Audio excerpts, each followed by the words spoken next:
Hey everyone, Nigel and Luke here, and welcome to another edition of Crimes of the Week International.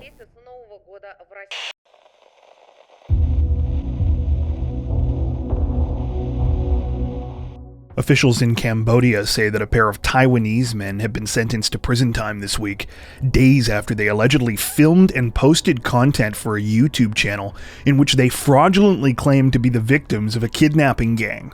According to reports, the whole thing started sometime on February 12th, when Chen Neng Chuan, better known by his YouTube name Goodnight Chicken, posted a series of videos to his channel in which he claimed that he and his friend Lu Tzu Xian had been abducted. In the footage, Chen and Lu apparently said that they had been targeted by a gang of kidnappers and that they were in desperate need of help. Initially, the videos seemed to have been taken quite seriously, and for good reason.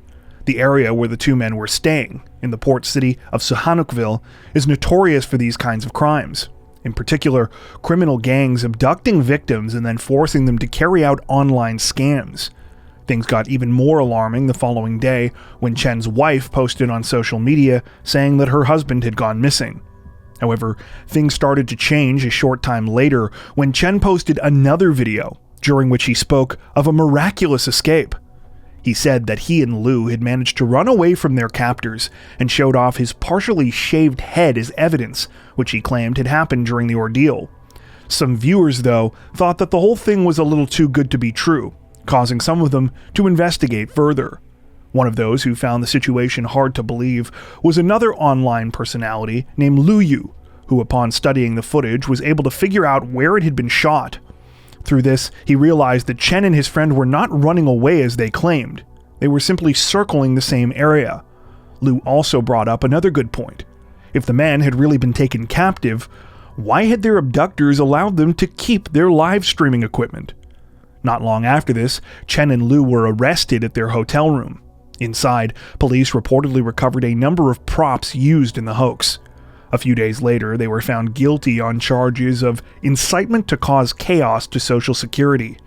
The men have now both been sentenced to 2 years in prison and handed a fine worth the equivalent of about $2,000 US.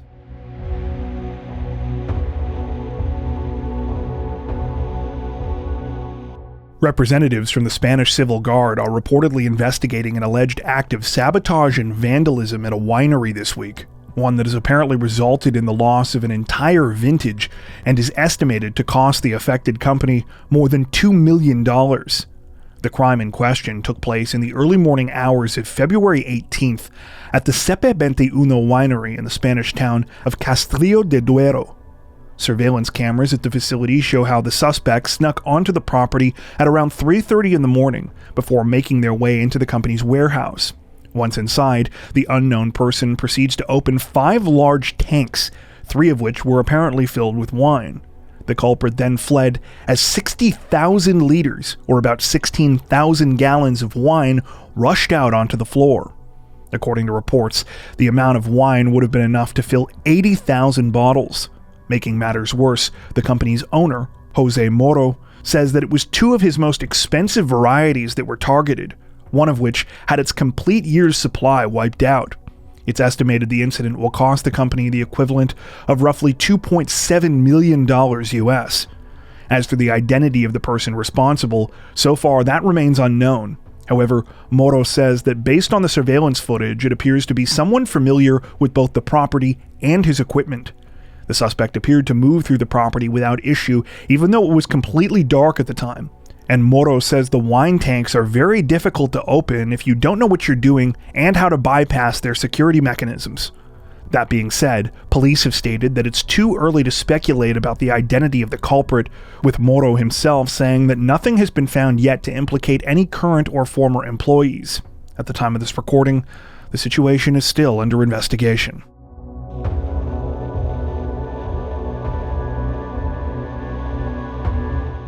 Representatives from England's London Metropolitan Police are asking for the public's help this week as they seek to uncover information surrounding the tragic and mysterious death of a 21-year-old woman.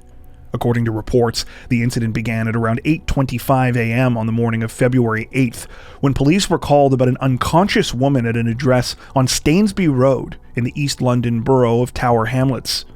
Officers arrived to find 21-year-old Teddy Baker, who was found unresponsive. Sadly, she was soon pronounced dead at the scene. While authorities have so far declined to release many details about the case, including the cause of the young woman's death, it's said that the situation is being investigated as a homicide. It's also been revealed that Teddy may have been involved in a fight that happened between multiple people just hours before she was found. That fight reportedly took place sometime between 10 p.m. on February 7th and 12:30 a.m. the following morning, in an alleyway leading to Limehouse Cut Canal. The nature of the fight is unclear, though police now say that they believe it involves 6 people. They also say that they are looking for witnesses to that fight and are now asking any members of the public who may have seen something to please come forward. So far, only one person, an unidentified woman in her 20s, has been arrested in connection with the case. She was taken into custody on suspicion of murder, though has since been released on bail. At the time of this recording, the situation is still developing.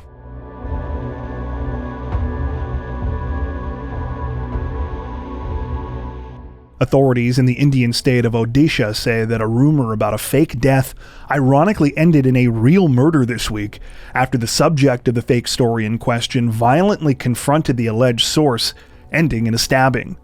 The whole thing unfolded sometime on the night of February 16th, when the suspect, Keval Singh, reportedly got word that one of his friends, Nihar Acharya, was spreading a rumor that he was dead. Keval went to confront Nihar in the city of Rourkela, leading to an argument that quickly escalated when Keval pulled out a knife. He allegedly stabbed his friend several times, fleeing the scene while Nihar collapsed on the street. Nihar was rushed to a local hospital, however he was pronounced dead at the scene. While few additional details are available about the situation at the time of this recording, including why Nihar allegedly made up the rumor in the first place, early reports about the situation also mention that the two men might have been business partners. These same reports state that there may have been a monetary dispute between the two friends as well, which could mean that there was a potential financial motive to people thinking that Keval was dead. However, we don't actually know this for sure. This is purely just us connecting a couple of dots. Anyway, at the time of this recording, Keval has been arrested and remains in custody. A second man has also been taken into custody on charges of instigating the crime.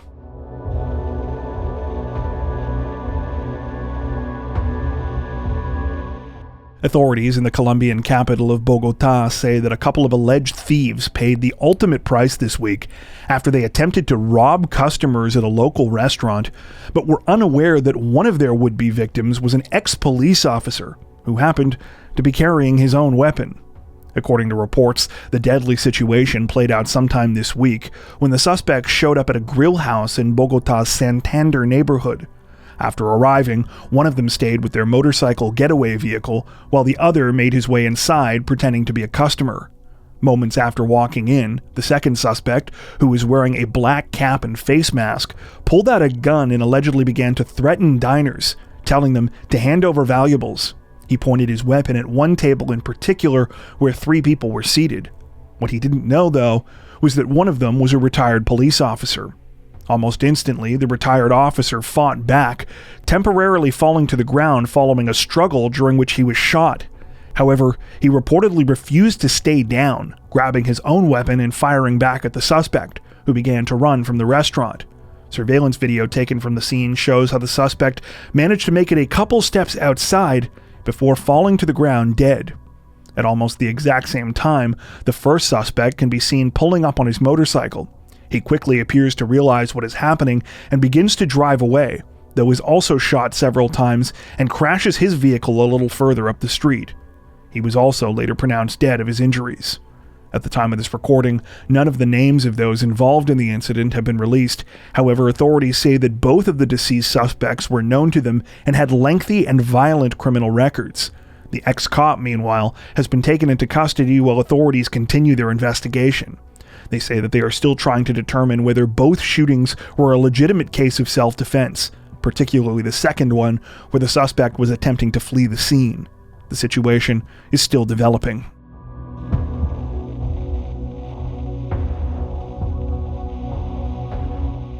Officials in Peru say that a pair of accused drug dealers received quite the Valentine's Day surprise this week when they opened up the door to what they thought was a grand romantic gesture, only to find themselves the targets of an undercover drug bust.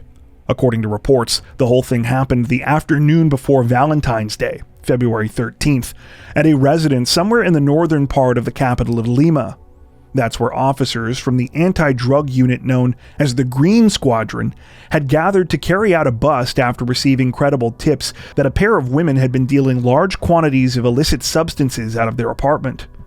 Knowing that the women likely wouldn't open the door to just anyone, police opted for a rather amusing solution.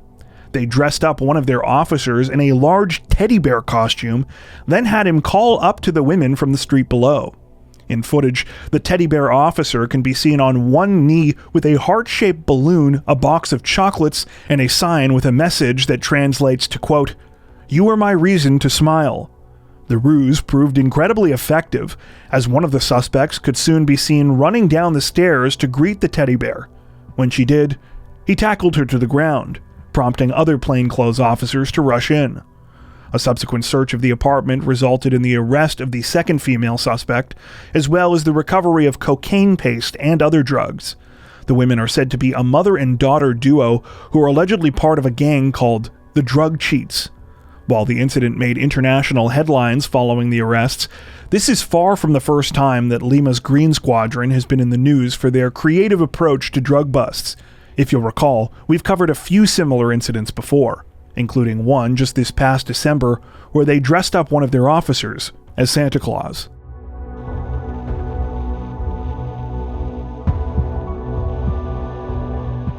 Authorities in the Thai province of Nonthaburi say that a 33-year-old man has admitted to the brutal murder of his wife this week after her suspected remains were found under grisly circumstances following her disappearance. According to reports, the case began on February 21st when the suspect, a 33-year-old man identified only by the name Sirachai, showed up at a police station in the city of Pak Kret. He said that his wife Cholada had gone missing and that he wanted to file a report about the situation. When asked what had happened, Sirachai told officers that 3 days earlier, he and Cholada had been driving home from a friend's birthday party when they got into an argument. He said that she got so upset that she got out of the vehicle, then flagged down a taxi and drove away. That was the last time he or anyone else had seen her. After taking the report, a search for Cholada was launched, one which involved community members as well as police.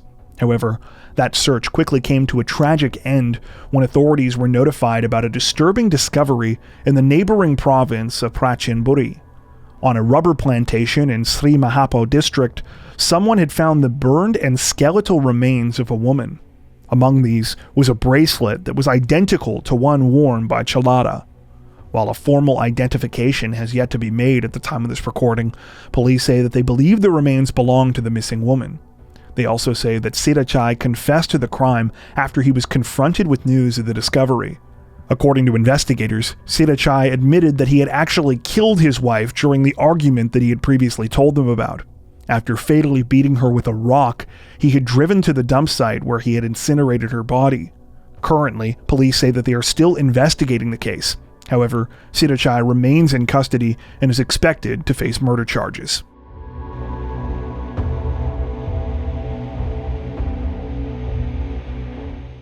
Authorities in the Australian state of New South Wales say that a Sydney community has been left reeling this week following the tragic and terrifying murders of a family of 3 at the hands of a local Taekwondo instructor.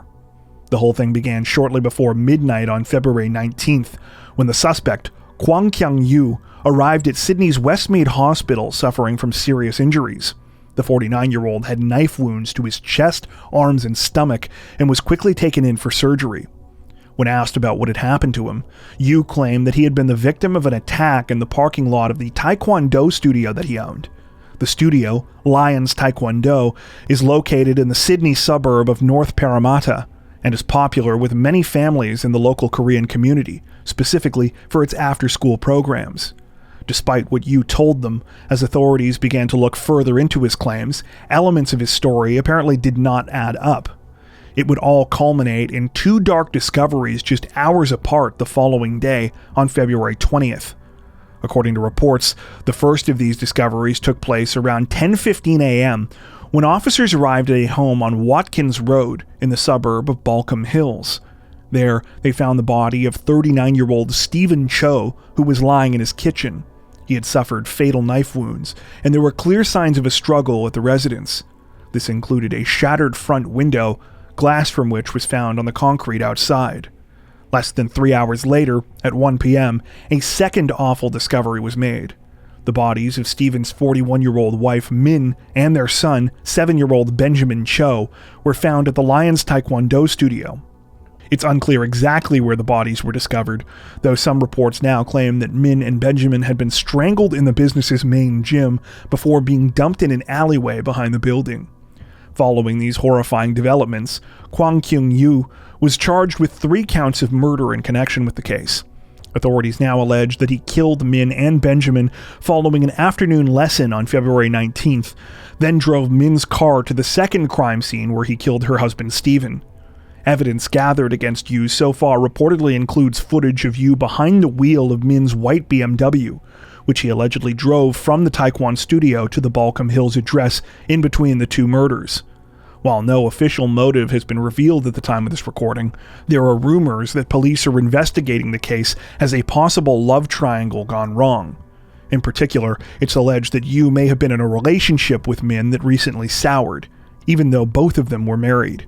However, it's important to point out that none of this has been confirmed. Those that know Yu, including the parents of several of his students, say that they are completely shocked by the situation. They say that the 49-year-old always appeared quiet and timid, though very nice. A couple revealed that they knew something strange was going on when they received a text early on February 20th informing them that Lions Taekwondo would be closed until further notice. The message read in part, quote, "Due to injuries resulting from a car accident this morning, Master is currently in the hospital. Therefore, Taekwondo classes will be temporarily suspended starting today." By that afternoon, though, parents said that they knew something else had to be going on. Police had swarmed the studio, and there was black plastic covering all of the building's windows. At the time of this recording, the situation is still under investigation. Yu remains in custody at the hospital, where he is receiving treatment. Before we wrap up, we'd like to take a second to give a huge shout out to everyone who has made it this far into the video. Seriously, thank you so much for watching. If you found today's upload interesting and informative, we'd be honored if you'd consider liking and subscribing, as well as hitting the notification bell and selecting all notifications to stay up to date with our latest releases. If you're looking for additional ways to help support the channel, we'd love to have you join us over on Patreon. Patrons get ad-free and early access to all of our content, as well as 4 additional stories per week for each of our Crimes of the Week and Crimes of the Week International videos. You can learn more at patreon.com/crimezone, where you'll also find some of the fine folks whose names are currently on screen. All that being said, we understand that not everyone has the means to support financially, and that's totally okay. We appreciate every like, sub, share, and comment that you send our way. Once again, thanks so much everyone, and take care.